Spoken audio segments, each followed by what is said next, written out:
the greatness of Radharani's love for Krishna. People in general do not understand the pure loving relationships between Srimati Radharani and Sri Krishna. Radharani's loving affairs with Krishna are not ordinary, mundane loving affairs. One must understand the pure form of Radharani's love for Krishna. In this material world, if there is attraction between two people, they say, "I love you." But actually, this word love is not a word to be used in this context, but only for the unalloyed, loving relationship between Krishna and the living entities. Love means there is no self-interest, that one works only for the satisfaction of Lord Krishna. Because material love is always based on sense gratification, it is actually lust, not love. When people read in scripture about the loving relationships between Radha and Krishna, immediately they think of material love. But the loving relationship between Krishna and Radharani is pure love, because Radharani is loving Krishna only for his satisfaction. In fact, Radharani is Krishna's internal potency, whose business is to give pleasure to Krishna from time immemorial. She has been serving Krishna with devotion to please him. Thus it is necessary for us to know the difference between love and lust, that we might understand Radharani's loving mood. So I just wanted to touch on that. And the color of Radharani's body. The bodily color of Srimati Radharani is like new Goracham, or like molten gold, or lightning in its static form. The form of Radharani is supremely radiant and so effulgent due to her apara rupa madhurya. The sweetness of her beauty is ever increasing, so that she always looks more beautiful than before. Each day she looks so much more beautiful, as if she was never as beautiful before. Her bodily color is like gold melted by fire thousands of times, which has thus become very effulgent. At the time of meeting with her beloved Sri Krishna, Sri Radhika becomes more effulgent and radiant. By her golden effulgence, even trees, creepers, birds, and leaves in the forest are tinged with a golden hue.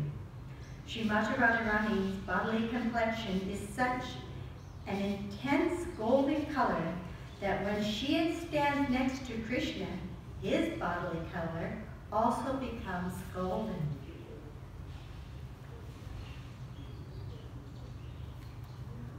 And then the opening of Srimati Radharani's eyes. On the day following Srimati Radharani's birth, Purnamasi Devi came to the house of Vrishabhanu on the invitation of Kirtida. As soon as she saw the baby girl, immediately she felt so much ecstasy and said, "It is none other than Radheshvari, who has appeared in your house."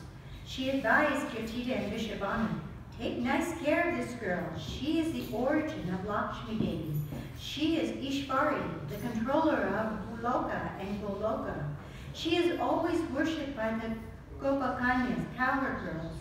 Great personalities like Brahma, Shiva, Indra, Marut, Varuna constantly offer their prayers at her lotus feet. Just as Sri Hari appeared on the earth planet by his sweet will, in the same way this girl, who is the eternal consort of Sri Hari, has appeared in your house. By seeing, touching, or worshiping this girl, all desires will be fulfilled. She has appeared here to perform some confidential pastime. You must take care of her very nicely." At some time, when King Vrishabhanu and Kirtida were looking at their beautiful daughter more closely, they suddenly realized she was not seeing anything. Her eyes were still closed. Everyone, including Kirtida, started to cry in distress that such a beautiful girl was blind. Still, even though she was blind because of her unparalleled beauty, Everyone came to see the newborn daughter of Vishwabhanu and Kirtida. Nanda Maharaj and Yasoda also came there along with their son Krishna. Nanda Maharaj and Vishwabhanu Maharaj embraced when they met, and Mother Yasoda was greeted with loving affection by Kirtida. She took her inside the house and also embraced her. Lord Krishna understood that his eternal consort, Shri Radha, had appeared in the house of Kirtida. Radharani, in the form of baby girl, was lying on the bed, while both Yasoda and Kirtida were busy discussing the newly born girl and her unfortunate blindness. Shri Krishna climbed down from the lap of Mother Yasoda, entering the room where Radharani was sleeping. He climbed into her bed and touched her eyes.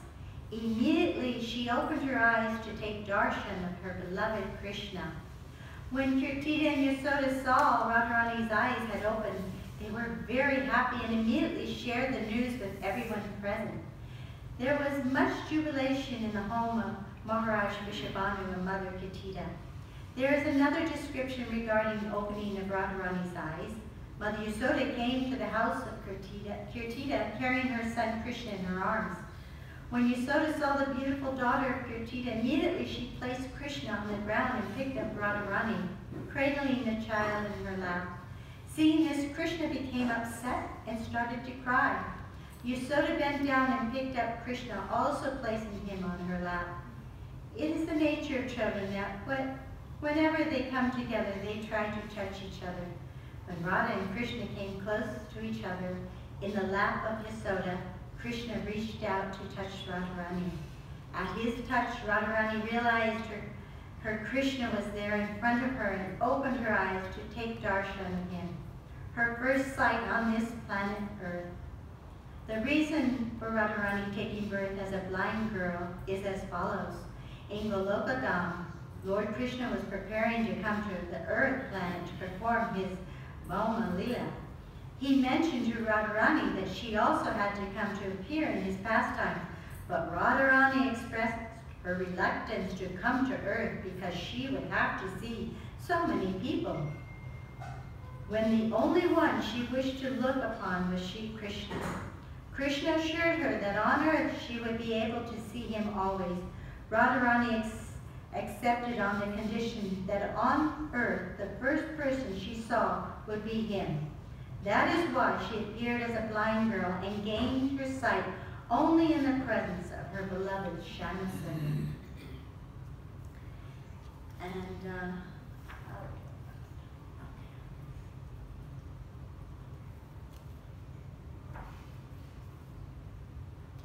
this is, I chose this one because of a friend named Mula Prakriti.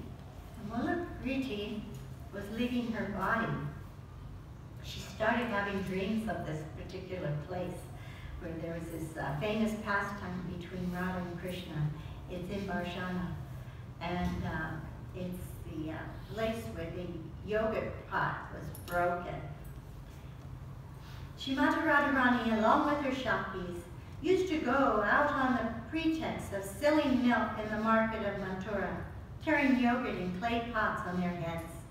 Shri Krishna and his friends would hide along the way, and when Radharani and the gopis approached, Krishna would block their path and speak to them with pleasant words. He would then make them put down the pots from their heads and by force eat all the cream on the top of the yogurt. The Shaktis were harassed like this almost every day. One day, they called a meeting and had a serious discussion. Lalita told, imagine a serious discussion, they're about 8 or 9 years old. And Lalita told Radharani, oh Shri Radhika, every day this most naughty boy Krishna is obstructing our path and eating all the cream from the top of the yogurt. Thus we are unable to sell our yogurt because no one wants to buy it without cream on top. Today we should go to Mathura via a different path. Today we should go through Sankari Koli, a path in between two mountains.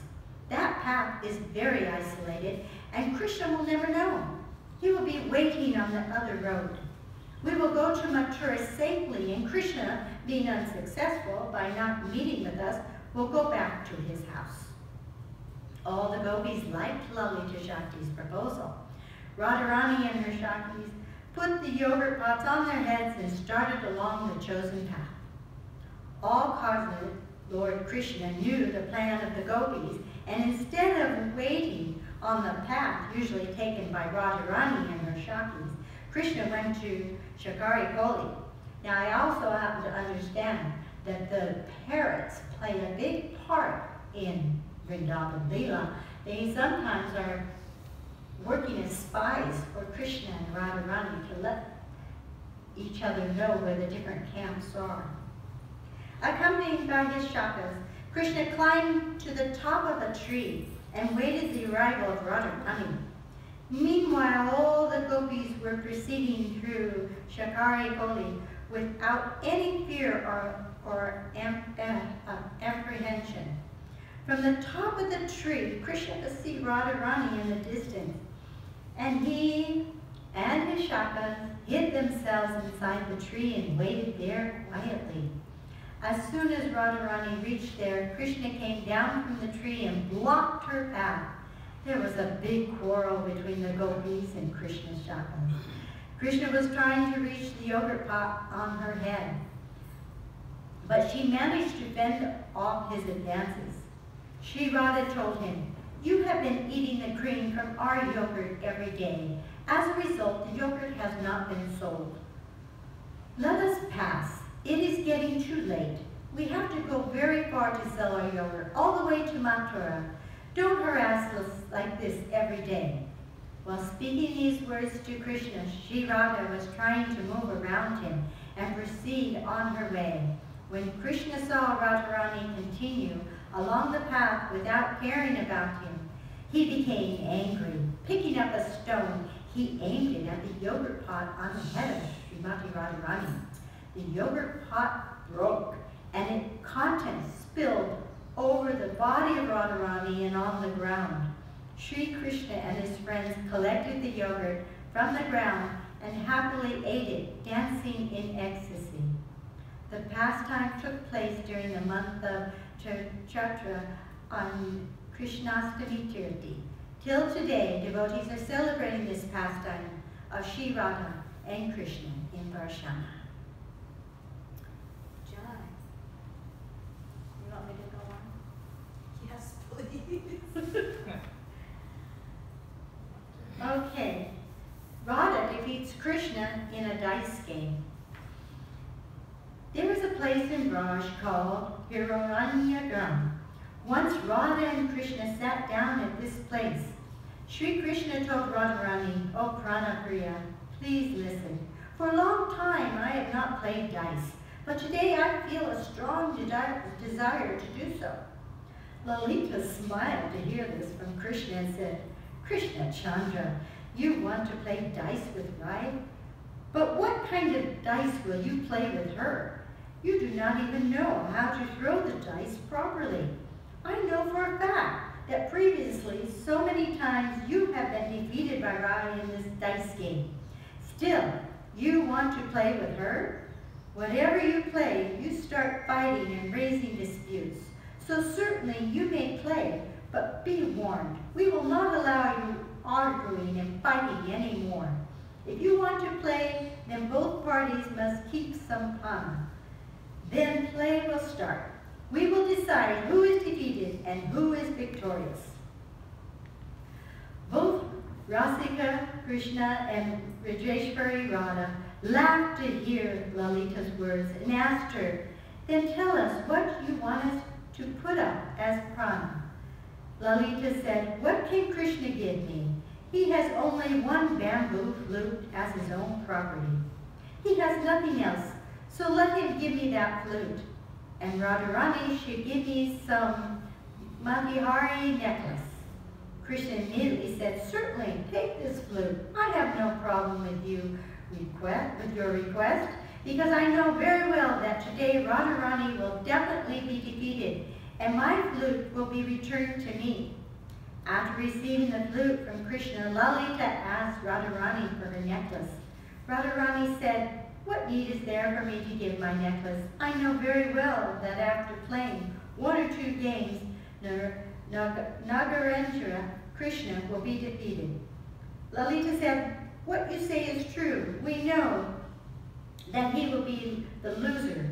But as per the rules of the game, you must keep your necklace with me." Radharani removed the necklace from her neck and gave it to Lalita, and thus the game commenced. Krishna threw the dice first. Both parties desired to win, but Krishna was overwhelmed by the sweet voice, bodily movements, attractive glances, and beautiful smiling face of Radharani.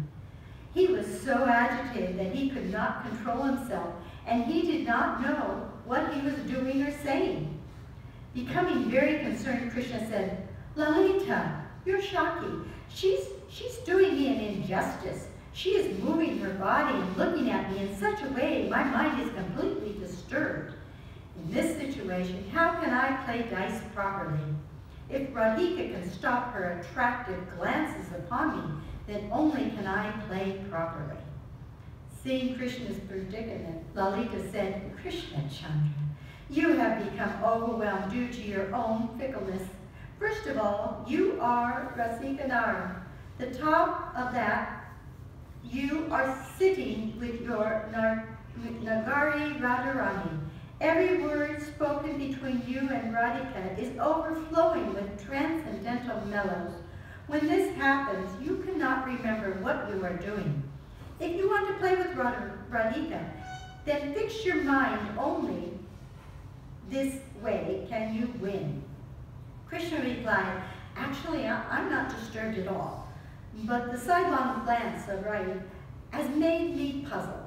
Then Krishna controlled himself and with great pride started to throw the dice, calling 2, 4, but the dice did not show the numbers Krishna called, and so it was Radhika's turn.